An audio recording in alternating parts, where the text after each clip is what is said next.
Thanks everybody for coming along. I see we've got people from Toowoomba, that's just up the road from me, Cairns, which is a long way up the road from me, and Sydney, which I spent many years, a long time ago in industry, and I'll probably touch on that a little later. So what we're going to talk about tonight is how to enjoy an additional cash boost of $10,000 or more in your bank account within 8 weeks. Now, without having to generate more sales or work longer or harder. Why did I choose this topic? Well, I've been working with small business now for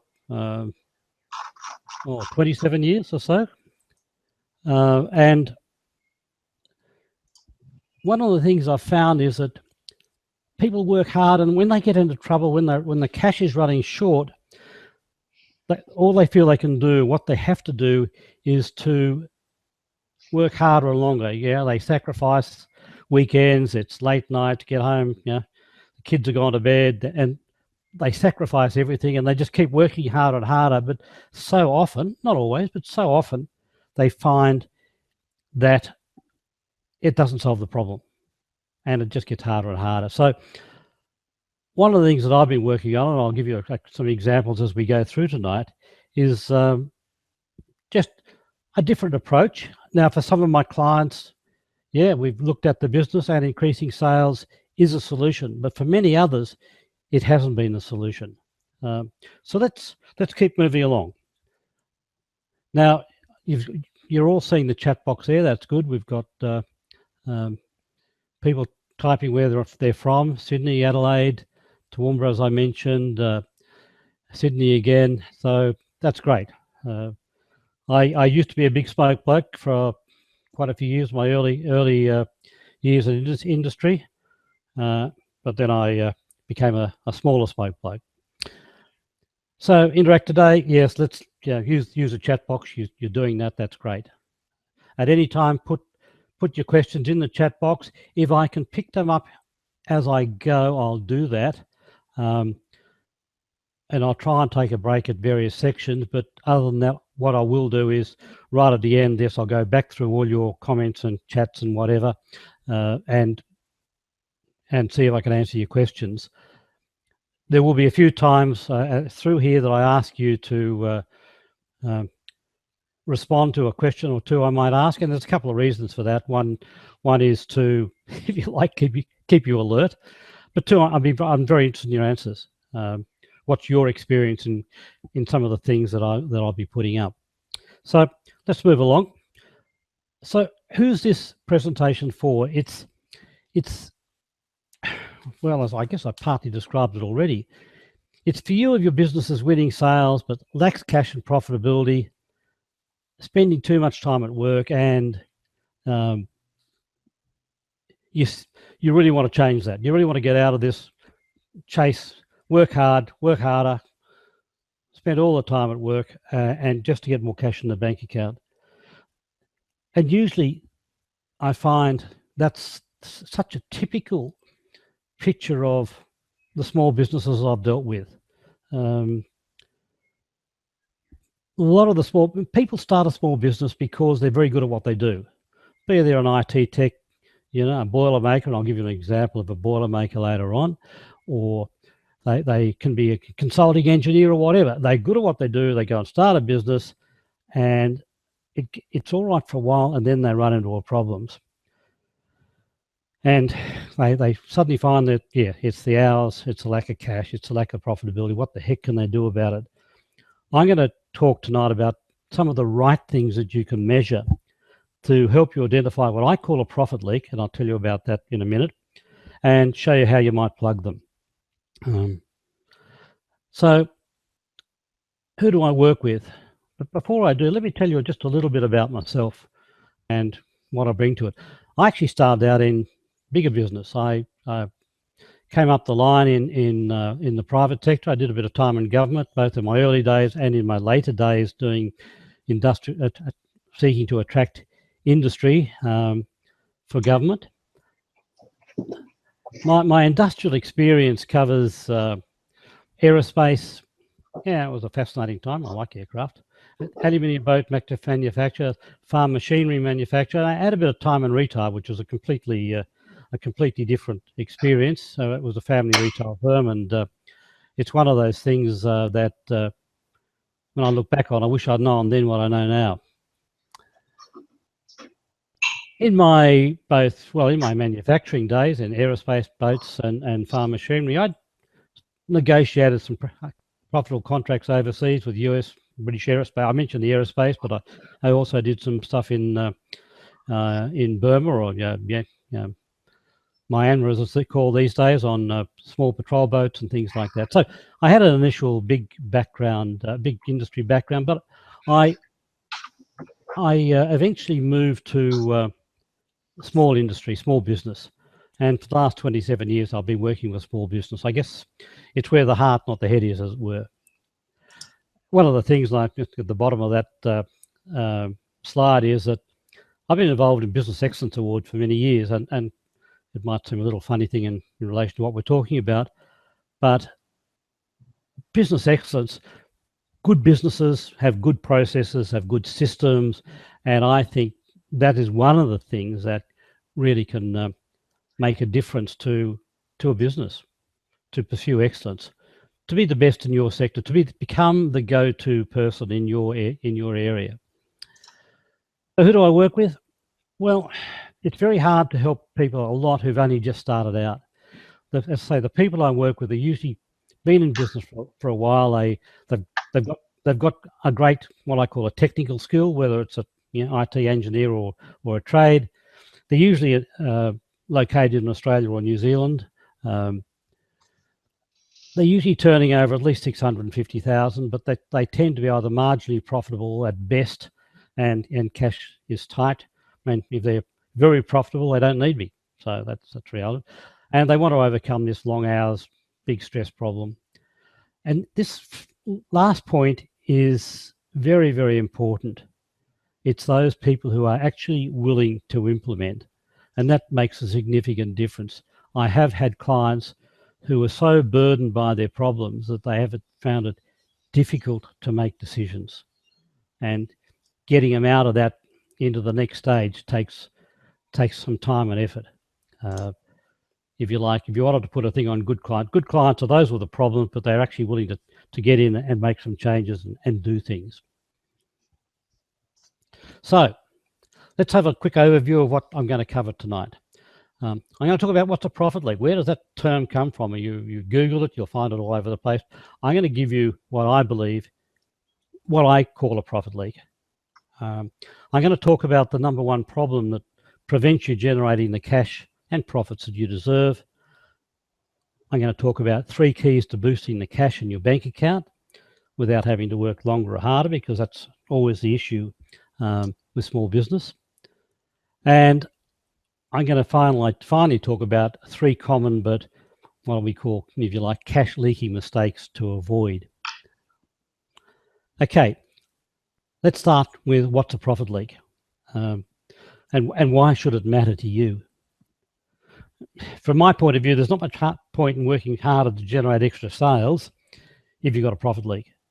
And the example I'm going to give you is not a business, it's a personal example, but it illustrates the point I want to make. And it's what I call my water bill problem. And I don't know how many of you know Darwin, but that's Cullen Bay and Darwin, and my office was in that brightly lit bit in the centre over there. There's a lot of restaurants and things. A very nice area it was too. So, what's the water bill problem? I don't know if we've got someone from Townsville, I see. So you'll understand the wet and the dry. There's 2 seasons. It either rains or it doesn't. For a lot of the months of the year, you don't get any rain at all, and for a number of months of the year, you get some lovely rain. And during the dry, no rain, you got a garden. What do you do about it? You put in some reticulation to keep it watered, otherwise you're there standing around at weekends holding a hose. So most of us put in automatic reticulation. And during the wet, hey, turn it all off because it just rains. It's spectacular. And let me bear with me. I'm getting to where I want to go. I want to tell you about this. We get billed quarterly. In Darwin, we were billed quarterly for our water bills. And during the wet season, one wet season, I got a quarterly bill that was double what it should have been. It should have been half an average bill, but it was double. You know, very big ouch, very big ouch. If we were billed monthly, I would have spotted the problem earlier, and if I'd spotted the problem, I would have done something about it, gone to find the leak. And, you know, as a side hint, that's why you need to look at your accounts and to report regularly, accounts, KPIs on at least a monthly basis. And one of the things I do with my clients is that's a requirement. We report monthly. We look at the figures monthly. So we had this very big bill. It was a quarterly bill. It was the wet season. And there was nothing running in the house. You know, I wandered around the house. No loos trickling, no bathroom taps running, and around the garden, no garden taps running either. How do you spot a leak though when in the wet season when everything's really, really green? I could have waited to the dry and found a green patch, but you don't want to do that in business either, do you? Excuse me. So I found it by accident. I trod on it. I trod on one day. I just trod in a very, very mushy patch of ground, and I think Roland, I'm guessing that's you because I think you're probably the only. Can you perhaps mute your mic until you want to say something? Oh, I'm very sorry. Yeah, that's okay. That's okay. Yeah. There's a bit of it's clicking a bit in the background. Okay, so trod on this mushy bit of ground. Underneath there's a split pipe. Yes, we fixed it. But in the end, that was pure luck. And I'll say I might have found it eventually if I'd waited for the dry, but you don't want to do that. Finding leaks by accident is really not good enough, is it? And that's the problem for business. If you don't know you're leaking profits somewhere, how do you actually plug them? You know, a leaking tap might be pretty obvious. A particular line of business you've got, a particular activity that you're doing, you might know it's not doing well. You might know it's not making any money. And if you do that, you go and fix it. You know, it's pretty obvious, isn't it? But what about the times, like my water bill problem, when you don't know that cash is draining out of the business? And you don't know until you get the quarterly or the half yearly, or in some cases, annual figures. Because then it's too late, isn't it? You know, the cash is gone, the money's gone, and that's it. You might plug it then, but basically, essentially, what's gone is gone. And so the question I always ask is your business leaking cash which could be yours? And you know, so I've been doing this a long time now, and I found most businesses have, as I've got on the screen there, profit leaks draining cash which could be theirs. And if they just don't know they're there, they did know they would have done something about it. So what if you could change that? What if you could, and I've used this figure of $10,000, what if you could get an extra 10 grand in your bank by just plugging some profit leaks without selling more? Would that make a difference to you? When it comes to business, cash is king in the end. I was just interviewing a potential client last week, asked me for a discussion. How do they run their business? Whenever they pay a bill, they looked at their bank statement to see how much money was in the bank and to see whether they could pay that bill. They actually had no idea of how many invoices were outstanding, what their debtors were like, or for that matter, what their creditors were like. And I tried to make the point that what you see in your bank account at, let's say today, the 11th of November, and this period will depend on different businesses, but it's a result of decisions you have made sometime earlier. In some businesses, those decisions could be 6 months earlier, and sometimes they're 3 months, but what's in your bank account is the result of decisions you made sometime before. It's what we call a lag indicator. So that's not a way to run a business. Cash is king. So, is this you? Has profit leaks? If your business has a profit leaks and you're experiencing bank account short of cash, creditors having a go at you, and I've been there, hated those phone calls. That was my days in the retail industry trying to rescue a family firm. I hated getting phone calls because I knew it was a creditor. Doing the long hours, and no time with the family, and whether you fish or whatever. But whatever you like to do with your free time, you just it's a problem, isn't it? And the inevitable result of all that is stress. So, how many of these symptoms, and this is a chance to have a go at the chat box again, how many of those sort of symptoms do you have, let me know whether I don't need to know the detail, but do you have some of those symptoms? Can you type those into the chat box and let's see what people have got to say. Give you a couple of moments there.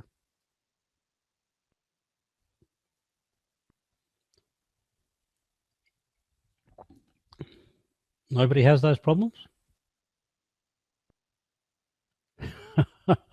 Roland saying you used to have a lot in the building days. Yes, builders often have that problem. Yes, they do. Anyone else have that problem? Either shortage of cash, creditors, too many hours, whatever. Nope. Mind if I add in a word there? Yeah, they go right ahead, Roland. Yeah, go right ahead. Yeah, I did say, so I used to be a builder. I had a building company for 20 years in Sydney, and that whole cash thing, it used to drive me in completely spare. It was always, the phone would go and you'd go, oh my God, I don't want to answer the phone guy, but the interesting thing was that maybe we'll talk about that further as well, is that there was certain contractors that that would work for me, like bricklayers and those kind of people. They would always get paid before. I mean, everybody always got paid, but they'd get paid first. And the reason they got paid first is because they had this really professional attitude to their collection. The way they went about collecting their what they were owed. Such a professional, no-nonsense approach that they'd always get paid before the ones who weren't as professional about it. It was really quite interesting how that worked in my case. And I saw it happening, but yeah, it was quite amazing. Well, thanks for that, Roland. And yes, we see a few answers. Never enough cash, lack of cash, debtors growing too fast, now under control, stress and short of cash. Yeah, look, it happens. It happens, and we so often go into open our own business to be our own boss and to live the good life, and find it's hard work. We can change that, So okay, let's keep moving then, and thank you for responding. But picture this: picture the other side. If you can plug the leaks and get the extra cash, you're going to have money in the bank. And I'm going to give you a specific example shortly. Money you can use. You'll have your suppliers will be happy. You'll have lifestyle, and you'll have got rid of the stress. How do we change that? Right? That's the answer. Again, if you could, and just if you like a figure, it's a figure you can pluck out there. But if you could get 10 grand extra in your month, would that make a difference to you? Again, just a quick answer in the chat box. That'd be great. If you could get a regular increase, a regular improvement in your cash position, would it help? Would it make a difference?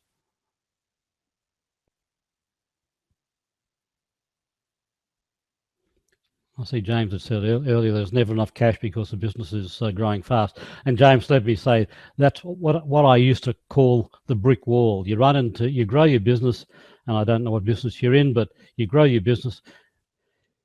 You need more cash to pay work in progress or to pay staff. As staff grow, you need cash to pay suppliers. Your debtors grow, and yeah, it all builds up, and as Roland was just saying, there's always those stresses. So rapid growth usually causes real problems. Yeah. And I'll show you a graph in a sec. We'll get onto one of my examples in a minute, but it can be done, not always, but it can be done, and we've got to find out. I'm going to suggest some areas tonight for you to look at. Okay.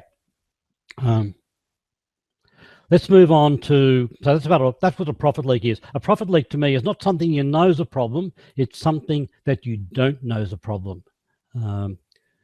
Yeah, so James says liquor importer or wholesaler is growing his business. Well, you need stock, don't you? Yeah.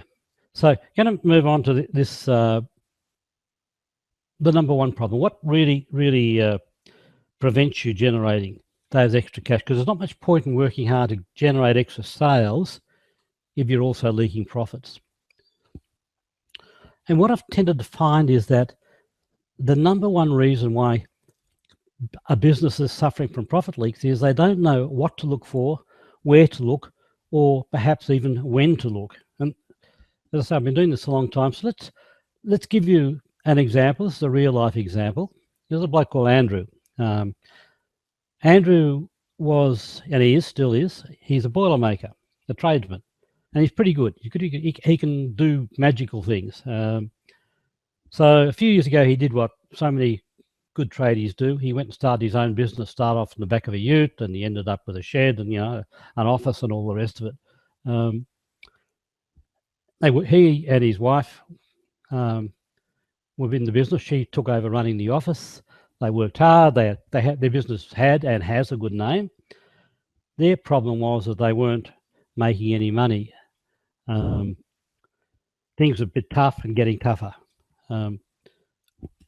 And they called me in to have a look. And this was, if you like, their situation when they called me. And their suppliers were on their back all the time, and they had no overdraft left.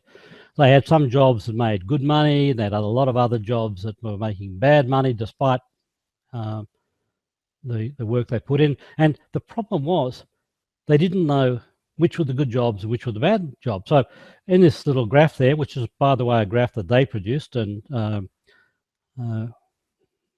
after I've been working with them for a while, bottom line is obviously the bank statement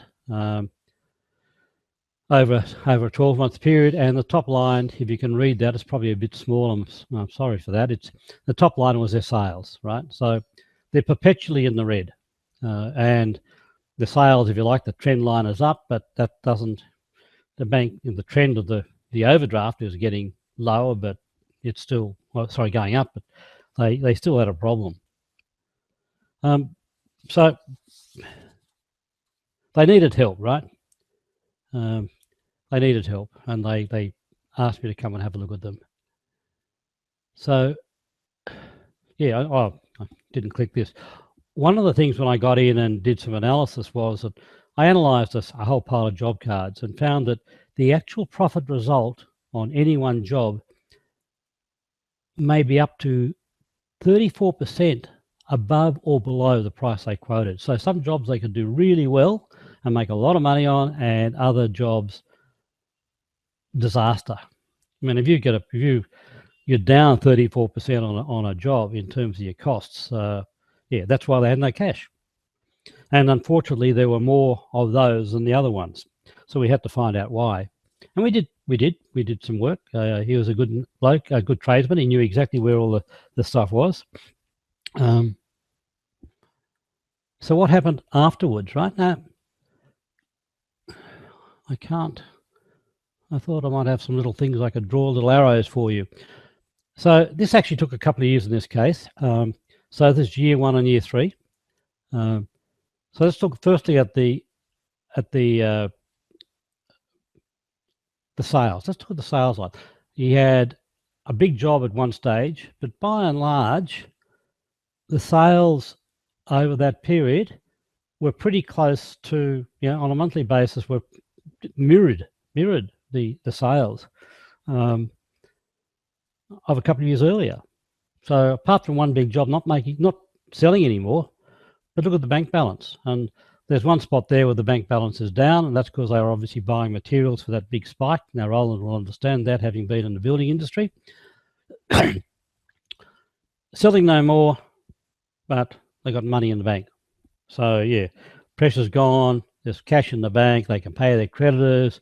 They're only taking on jobs that made money, because that's what we did in the end. We found the jobs that weren't making money. The jobs are coming in on budget, because, again, we found out what the problem was. And plugging the profits, the profit leak in that case, literally meant tens of thousands of dollars to them. It really made a big difference. And by the way, that's where I got the name Profit Leak from. I was showing this at a workshop I was at, and somebody said, oh, you're a profit leak detector, because basically that's what we did.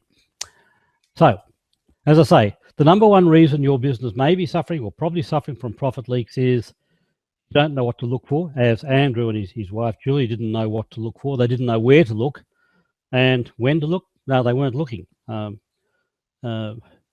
So it's a real problem. And in their case, they were selling as much as they could. And as I say, generating more sales won't help your cash shortage if those sales are leaking profits. So let's move on to the next section, is 3 keys to boosting the cash in your bank account without having to work harder or longer. These are the 3 keys I'm going to talk about, right? Understanding where your sales come from and your profits, increasing margins through better pricing strategies, and improving margins through more accurate cost of sales. And there is a difference between those two, the second and third key, which I'll go through and explain to you. The first thing is, what are you selling to whom? It may seem counterintuitive to think of sales causing profit leaks, but in my experience, this is where the most frequent and largest profit leaks occur, at least in small business, right? And there are 2 kinds. There's actual cash losses, and there's money left on the table. Now, I guess a lot of you have heard of the 80-20 rule, the Pareto principle. Pareto was an Italian mathematician who developed this. And what it basically says is that the majority of your sales will come from a minority of your products or services. And I'm sure you know which ones they are in your business. So this is the hypothetical. You might have 2 products and one of them produces 30% of sales and the other one has 70% of sales. And it's just an example, but I'll show you some real life stuff on this too as well later on. But what we often find is that product 1 might be producing most of the profits, and product 2, and that could be services, not profits, are producing a lot less. So do we know where these stuffs are coming from, and where do we get the information? We have sales information, but do we have profitability information by product group? And I've seen companies have accounts, they could tell me line by line what makes the money, but they can't tell me how the money is made by product group. And the other one, which is even more strange, is knowing where your sales and profits come by customer group. And if you like, what's a customer group? It's a market segment. And I don't know what markets Roland was in his building days, but he might have been building houses, he might have been building offices, he might have been building for local government. It doesn't matter. We tend to have groups of customers, right? And what I have found, though, is that while businesses can very often tell me what their sales information is by product or services, and they can tell me by individual customers, they aren't usually able to tell me by customer group, and they aren't able to tell me the profitability by either product or services or by customers, and particularly the latter. They can't tell me which are the most profitable customer groups or which are the least profitable customer groups. And it's kind of funny, isn't it, when you think about when we put something in the market, we decide to put it up, we promote it, we market it, we do things like that. But in the end, it's the customer who makes the decision to buy. But we don't measure that. So often we don't measure that. I use a thing called I call it a customer product matrix. And I haven't got an example to put on the screen, but if you could imagine, if you put a matrix on using a spreadsheet or something like that, and across the top you put all your major customer groups, and down the left-hand side you put all your major products or services, and then you tried to fill in those blocks in the middle. What am I selling? How much of product 1 do I sell to customer A, B, C, and D? and how much of product 2 do I sell to customer A, B, C, and D, and so on. And then can you do the same thing in terms of your gross profits? Because in the end,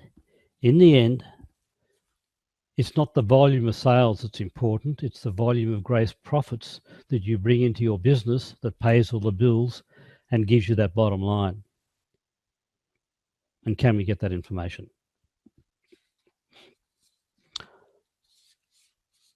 Okay. So, question for you. Do you know which are what I call the useful few of your products and customers that put the cash in your bank account? And perhaps you might like to, and don't you needn't tell me, just say yes or no. Which of your products or services produce the most of your sales? Can you say the same about which of your products or services produce most of the profits? And can you say that about your customers? Jot some thoughts into the chat box.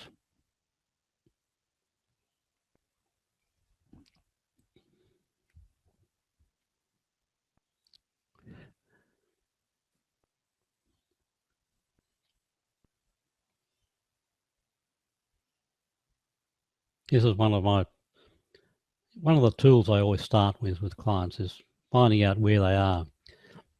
I call it throwing light on the dark recesses of the business. Any thoughts from people?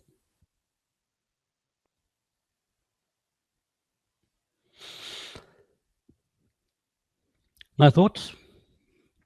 I'll keep moving.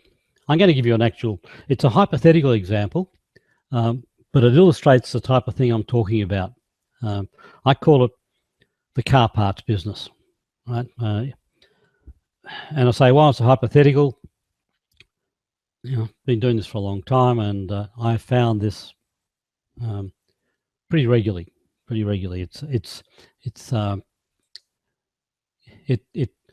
really it's reflected in real life so often. Okay, so our car parts business sells engine parts, it sells oil filters, it sells accessories, and it sells audio. So what's it selling? So here it's sales. And my arrows are a little bit out of whack here, but they sell 36% of sales come from engine parts, and 34% come from accessories. And that's pretty useful to know. You need to know where your sales are coming from. But what about their profitability? So we look at the GPs, the gross profits, right? And this is where my arrows are really out of sync. They're meant to be lower down the page. The real profits are being made from accessories and audio. Accessories are producing 46% of gross profits, and audio is producing 34%. And our big seller, the other big seller, engine parts, is only giving us 12%. Margins are very low. And oil filters, bugger all. So let's think about that in 80-20 terms. Using the 80-20 on profitability as opposed to 80-20 on sales gives you a completely different picture. The two product groups that dominate GP on sales are very different from the two, well, rather different because of one item, different from the group that produces the GP, right? So drilling down using the 80-20 rule, if you like, I find helps us make better business decisions. And okay, let's think about the customer. So we talked about the products, and this is where most people will, most accounts I see will tell us about their products and services sales, and they can tell us about where the sales are. They can sometimes tell us about where the profitability is. But what about the customer? So our little business here sells to mechanics. They sell to mechanics running garages and service shops and things like that. They sell to individuals, and we might sell to some not-for-profit vehicle organizations that run a number of vehicles. and it maybe we're selling to government, be that local or otherwise, and there's always another segment. So, and by the way, where do you get the information from? It'll be in your accounts. You know, it's a matter of then going through all those customers and allocating them to groups, and most accounting packages will enable you to do that, allocating them to groups, and we'll see what we've got. So when we do that, we get a different picture, right? We find that, oh God, and yeah, my arrows are all over. In our hypothetical, mechanics are 32% of sales, and so lower those arrows to the 32%.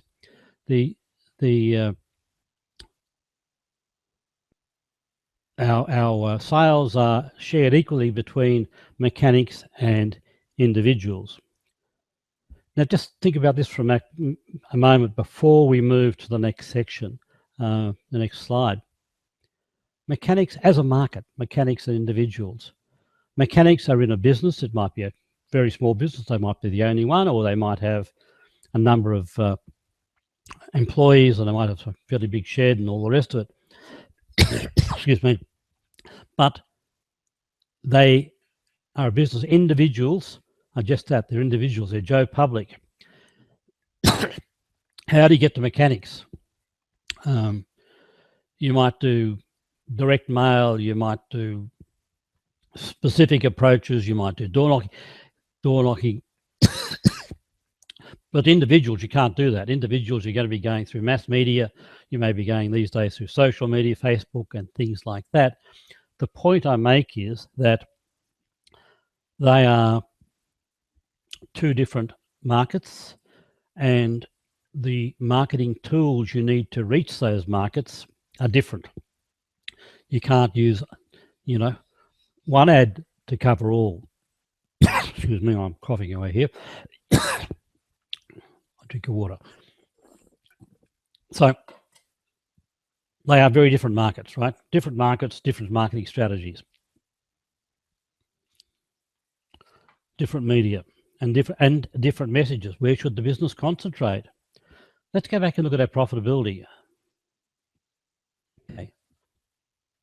Accessories are very profitable. And where do we sell accessories to? We sell them to individuals. Where do we sell audio to? The second most profitable area. We sell them to individuals. So although the sales to mechanics and individuals are the same, the profits are very much tied into the individual market. So where does the 80-20 of profits come from as opposed to the 80-20 of sales, right? They come from accessories and audio. Who buys them? Individuals do.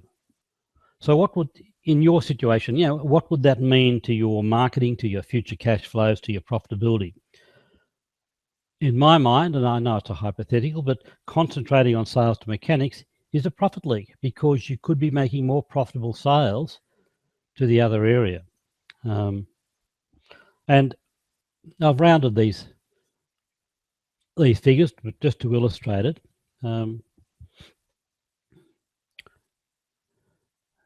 In the current situation, average monthly sales are 41,700. The average monthly GP is 13,750. If they ditched engine parts and oil filters and concentrated on the other area, on selling to individuals instead of mechanics, they'd lose 2,700 in GP and gain around 11,000. So plugging that profit leak would gain them an extra $8,350. Let's say I've rounded it, but it's the principle I really wanted to illustrate. So, yeah, we'll go back one. What would you do? You know, if you're in that situation, and you'll own, in your own businesses, you will have some variations on this, right? But if you're the owner of this car parts business, what would you do? Would you think I have to cover all bases, or would you try and maximize the area you're really good at? and Brian's saying it before that the less useful are actually useful over the life of a customer through cross upselling, and that's always one of the difficulties, Brian. You have to know that and work that out. But it's and I'll show another example later on. It can make a real difference. Let's keep moving along because time is moving along. My second key was increasing margins and increasing gross profit margins. Okay. As a small business owner, you really don't have the opportunity. You can't significantly increase sales. We're not doing a Woolies. We can't do a Woolies or Coles or Bunnings or whatever. What we have to do is increase the profit from our sales. Eddie's just looking at a quick comment there. Eddie talked about focus. Let me tell you about focus, Eddie. I got a client. He's a vet. I got two clients who are vets, actually. I got a client who's a vet, but he only does horses, and he only does horses' teeth. So he's in a niche within a niche, and he's not far from where I live in the country, a bit further inland. But he is probably Australia's leading expert or near to it on that. He doesn't just treat horses, he trains other vets. He is focused on a niche, and because he's so expert and so knowledgeable, he can charge a lot more than an ordinary vet can, just because of focus on one area. He is the expert, which is a great position to be in. Okay, so I've said, yeah, we in a small business we can't do a Woolies, we can't do a Bunnings, everyday low prices, etc. We've got to actually increase the profit from our sales. So, can you increase your margin? If you're in a commodity market, I don't know whether you understand what a commodity market is a market where there is no difference between your offering and your competitor's offering. And what happens there is the only way to compete is on price. And that's what people do. And if you compete on price and price alone, which way is the price going to go? It's going to go down, isn't it? It's going to head to the bottom, and that's the problem. I used to have a boss when I was in the farm machinery industry who'd just sort of growl. They could always stand a price rise, and he was right. I found I was very afraid of it at the time, but I found he was right. So you need to differentiate. You need to do something that makes you a bit different from your competitors. Now, we had Brian, I think James, who was selling liquor. Okay, so other people have got the same scotch and the same beer and things like that. How do you make yourself different? It might be in service, it might be some add-on. You need to make yourself different. Find some point of difference if you're going to increase your margin. And one of the things to think about is that price is a positioner, right? If you saw take a silly example, if you saw a BMW, a new BMW around for say $30,000 or $20,000, you would wonder what's wrong with it, because that's supposed to be a quality product. People make decisions and evaluate things based on price. They evaluate the quality. If you start to undercharge, it doesn't just squeeze your margins. It's also got the tendency to scream cheap, and cheap usually means poor quality, and people really don't like buying poor quality. Some people will, but the majority won't. They want something decent.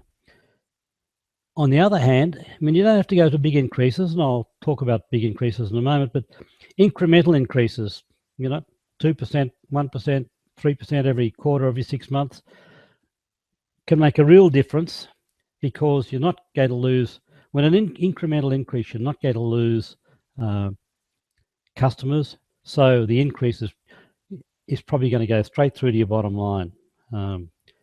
Increase your sales without decreasing sales, without decreasing customer volume, if you like. But increasing prices significantly can reposition you in the marketplace. People will see you in a different light.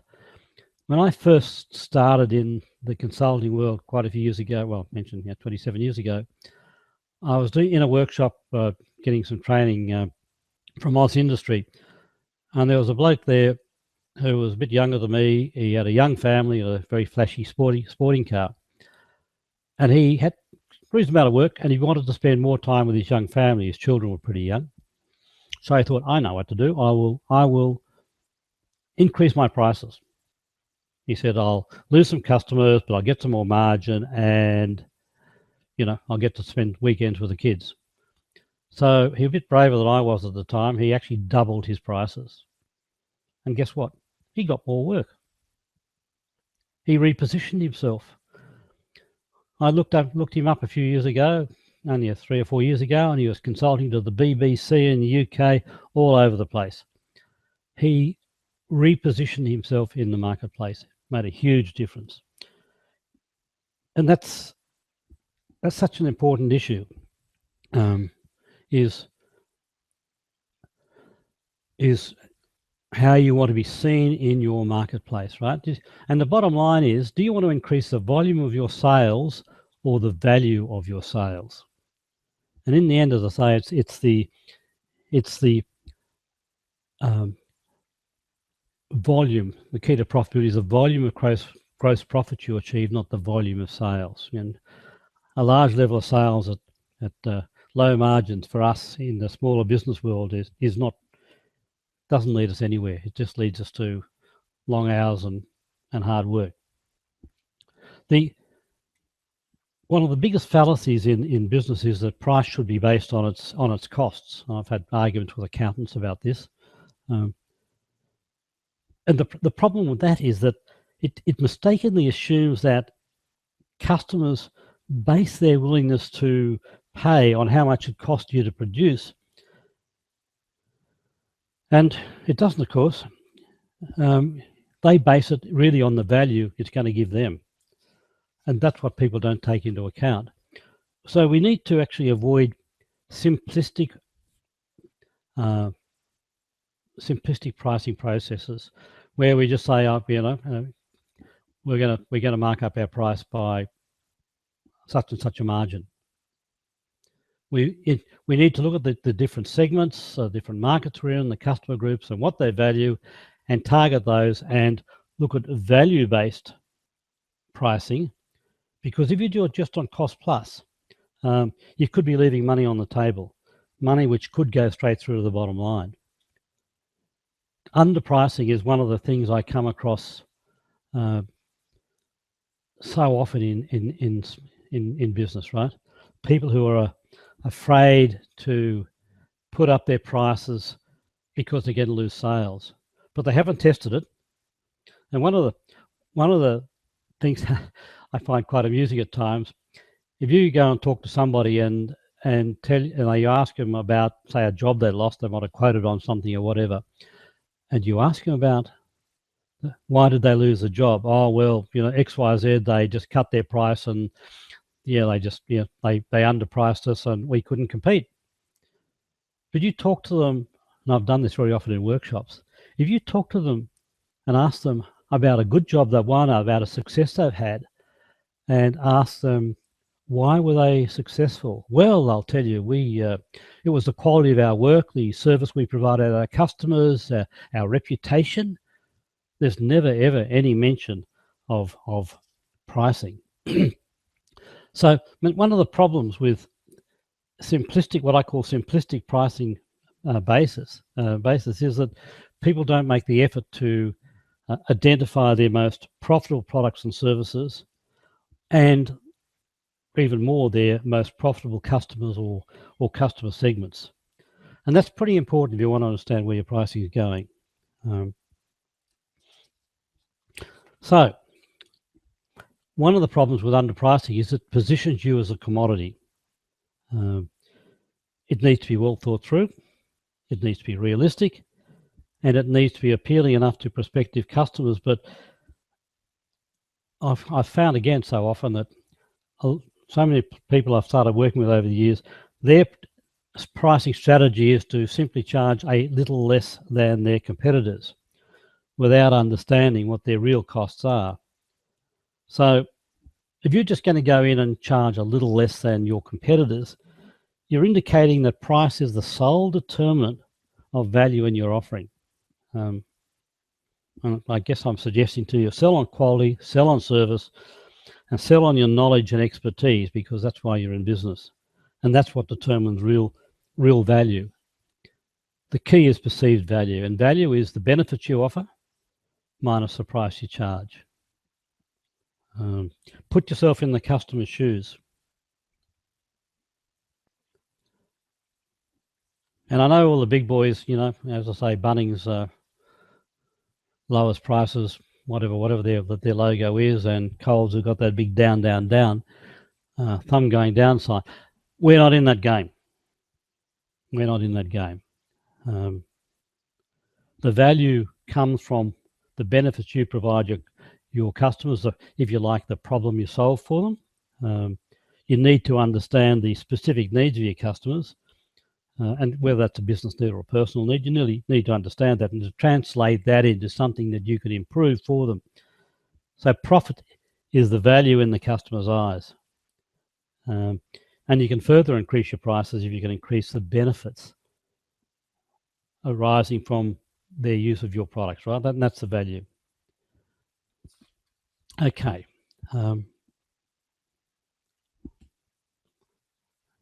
Get another example. I used to work for a transport company some years ago, interstate transport company, and they started out by every year trying to increase prices, and they would sometimes I'd start with the A's, and sometimes I'd reverse it down to the Z's and try to work back up the list. And they found it so hard, so difficult to try and do that. They never got through all the customers. And then one day they segmented their customer groups into just purely the value, the volume of sales from those customers. And unfortunately, all the small blokes, the small businesses, got told what the price increase was going to be, and the big blokes negotiated, and they made a big change to their profitability because they were able to segment their customer base into groups and negotiate on that basis instead of trying to do it individually. You need to understand your target market and their real values. Yeah, as I say, got there. Price is only an issue when value remains a mystery. Let's talk about the third key here, and that's improving the cost of improving margins to a more accurate cost of sales. And this mainly applies to people who, and I guess James who's selling liquor, doesn't apply so much to him, but let's just look at this, right? One of the problems we have is that in many small businesses, the customer who incurs the cost doesn't always pay them, right? And Roland, you would have possibly come across in your building days, right? And my point, this is not an issue, this is not an issue for your bookkeeper or your accountant. It's a management issue for you, the owner. We need to improve the margin. We need to be able to recover all our variable costs, and I'll talk about direct costs associated with each sale, as well as try and reduce them. Now that might sound contradictory to increase and reduce. Variable costs are the cost you incur by making a sale. All right. If you didn't get that sale, you wouldn't need you wouldn't have supplied the labour, or you wouldn't have supplied the parts, or you wouldn't have supplied the material. So the more you sell, the more you need to have. Whereas our fixed costs are, those overheads that are always going to be there, that by and large, whether we sell more or sell less. So your costs have two elements. They've got variable costs, and they've got, which are those associated with what you sell, and they've got the fixed cost to your overheads. You need to recover all the variable costs associated with each sale, as well as try and reduce them.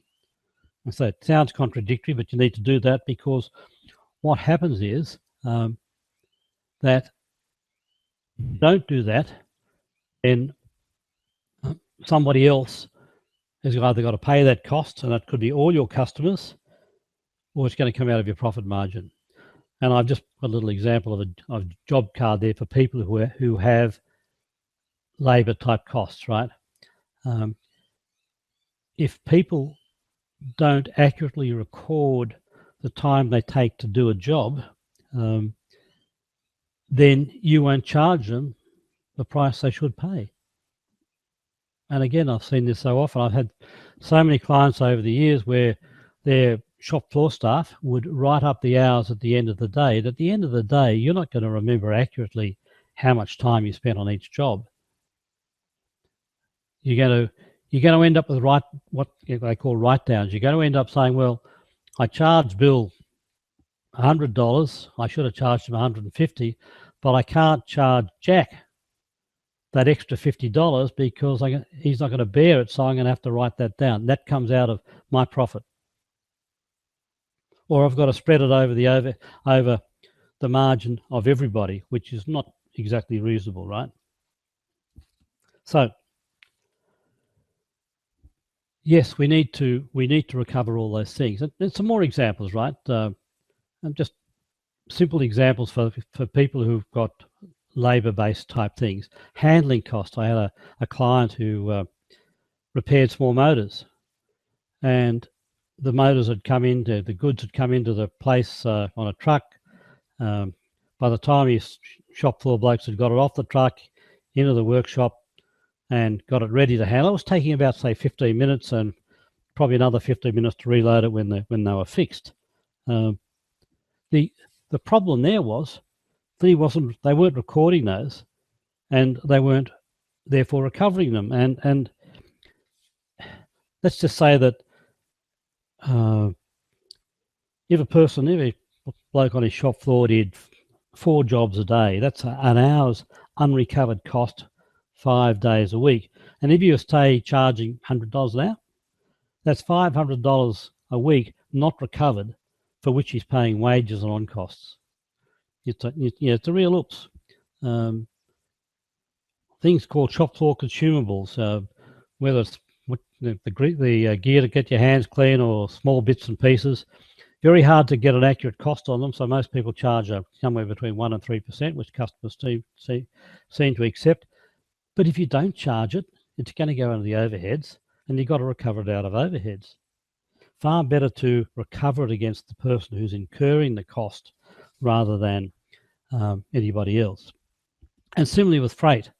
Sorry, I'll just go back a couple. Similarly with freight, I've seen people not just bury, in fact, most accountants will do this. They bury the freight into the overheads and not into the job that actually incurs the freight. Yeah, real problem. So then can we reduce the cost of sales? The first bit is, I was just talking about, make sure you have accurate cost of sales figures, because then you can recover the cost against the person who incurs the cost. Right. The second thing is to actually reduce it. And that means better purchasing, improving your processes, and things like that. And so many businesses don't do that. I had a client, and they had a particular thing where they install things, right? And we did a bit of, I've got a little process flowchart icon there, example. We did some analysis of that, and I think there was something like 15 steps to complete the job. And it was taking, 10, 15 days for that particular business. When we analysed the steps in the process, we found they could get it down to 8 steps instead of 15, and they could deliver in a day, not 10, 15 days. Do you think the customers might be happier? And do you think the bottom line might be better? Of course it was. So better purchasing, better processes, and reducing mistakes. One of the problems when we make mistakes, when we do things, is we have to go back and repeat and repeat. And while we're repeating something and fixing a problem, we're not making profits on another job we could have been doing at the same time. So, in summary, if you can improve your gross profit margin, that might offer greater returns for less effort than increasing sales. So summary of the 3 keys: know where your sales come from and where your profits come from. Can you increase your margins through better pricing strategies? And can you improve your margins through more accurate cost of sales? Sounds simple, but very common problems. So my final topic to talk about, and it's only a brief one, is 3 common but cash leaking mistakes to avoid. And I'll quickly summarize them before I talk about them. The first is to ignore the problem and hope it will sort itself out. The second one is taking action but trying to do it yourself. And the third one is taking action but the wrong action. So let's just have a quick look. The first one, and I'm sure you've seen this, if we just ignore the problem, it might go away. It'll just solve itself. Don't worry, be happy, as the song went. Hear no evil, see no evil, speak no evil. Yeah. Does it happen? I'm sure you've seen it. But what's the cost of doing nothing? You know the cost. It's a continuation of the problem, the pain you're currently experiencing, the shortage of cash, the stress cash. It's leaving money on the table or leaking profits from your business, leaking cash from your business when it should be in your bank account. They won't go away unless we actually decide to fix things.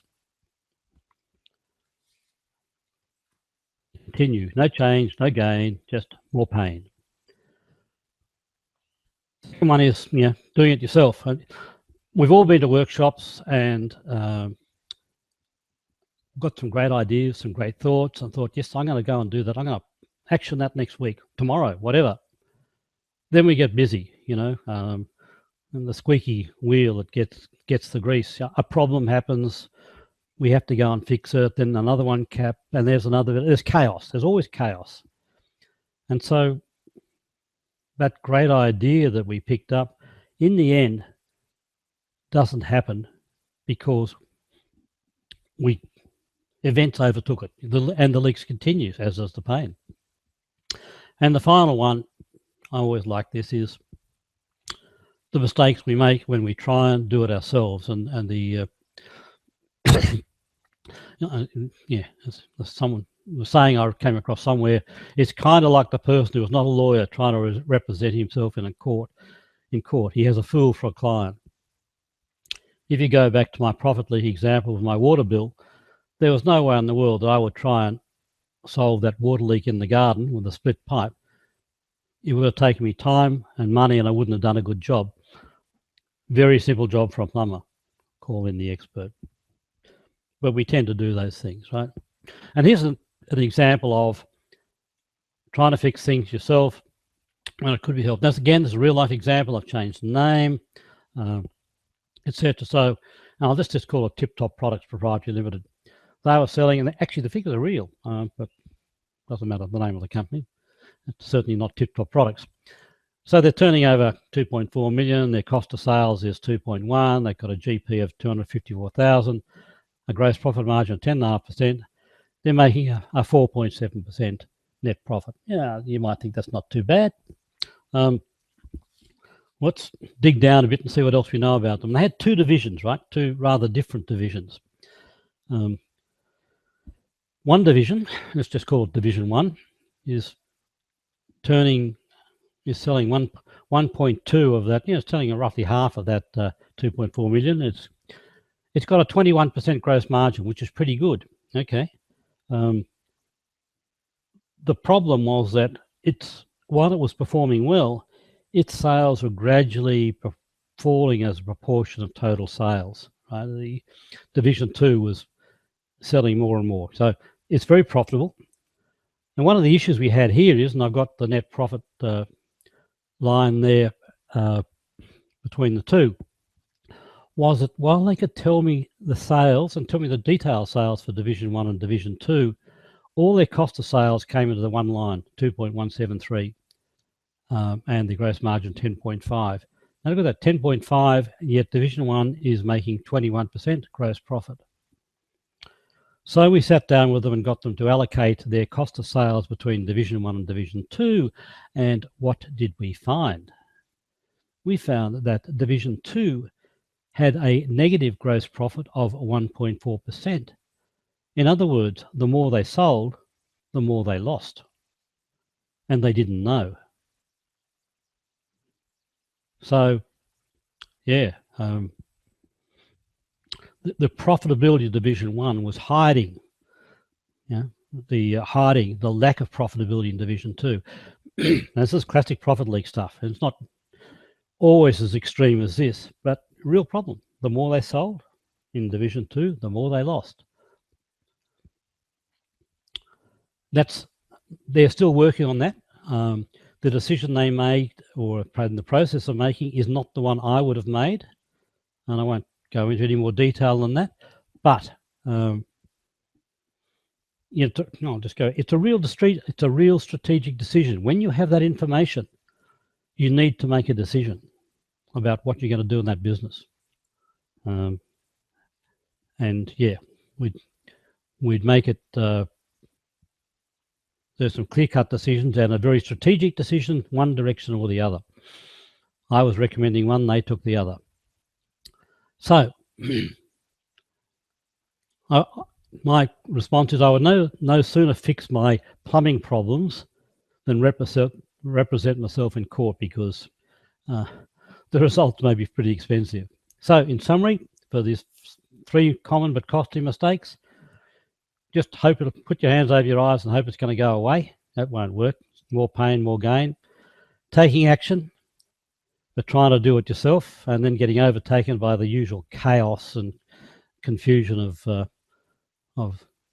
most of our days at work, or taking action the wrong action because we don't actually have the expertise to do it ourselves. Okay, overview. We looked at what a profit leak is. It's something that you don't know is occurring in your business that's costing you cash, it's costing you money. We looked at the number one problem that prevents you generating the business, and it is not knowing what's going on, what's happening, not knowing where to look and when to look. We looked at 3 keys to boosting the cash in your bank account: improving your gross margin, decreasing your cost of sales, etc., and 3 common but cash leaking mistakes to avoid.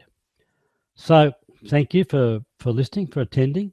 All I can say is don't let profit leaks run away with your cash like a thief in the night. I will have a Q&A in a sec, but I just wanted to make an offer, and this is not a sales pitch. I'm offering, just wanted to offer you something to implement what I've been discussing here. If you like, it's a stepping stone to a better future. I'm happy to do a 45-minute consult one-on-one with you, and I'm not looking to sell you anything. I'm not having no expectations that you'll buy anything or go on a program. It's just figuring out how I can help you save. Yeah, be nice if we could do that 10 grand a month, wouldn't it? So what I'll do in that 45 minutes is strategically look at how you know what's happening in your business and the 3 most likely factors that could be causing profit leaks. And I charge for my consultations, but because I charge around $500 now, but because Roland was good enough for the invitation to invite me to speak to you, I'm happy for you to get the benefit of that. And I've got about 5 spots next week. And at the bottom of the screen then, I'll see if I can put this in the chat box. Don't know that I can. That's not going to work for me, putting that in the chat box. I don't think. Let me just see if I can. No.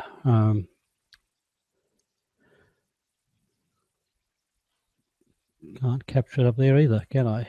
No, can't capture it quickly. Take a note of that, or go to my website, www.profitsleakdetective.com, and you'll find a link to Fast Track to Cash Consult.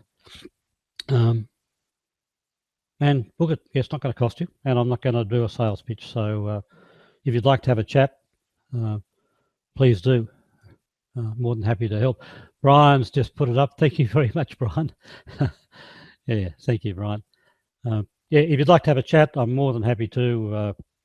It's yeah, if I can find something that can help you, and if I can't find things, look, I'll recommend other people who might be able to help you. Some other if there's other areas. It's yeah. What can one do? Okay, and with that, any questions that people might like to put up, to have a chat about,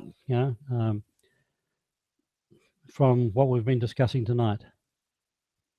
And thank you, Brian, for being so prompt to grab that and put it up. Any questions?